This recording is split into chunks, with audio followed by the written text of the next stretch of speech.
Hello guys, welcome back to this channel. In this today's tutorial, I'm going to show you how to add fade in and fade out effect on your video using Filmora.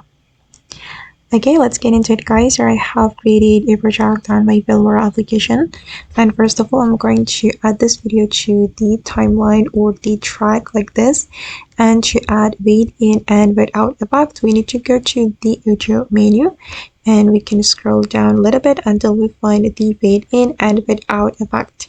And if you want to add the fade in, you just need to go right like this. And I'm going to add the fade out as well. Alright, and now it's done. And the fade in and fade out effect have been added to my video. I'm going to play it to show you the result guys.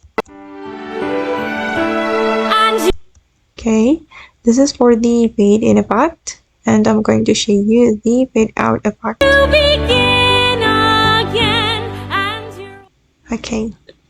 Okay guys, and that's all the way to add fade in and fade out effect on Filmora. I hope this tutorial will be useful for you.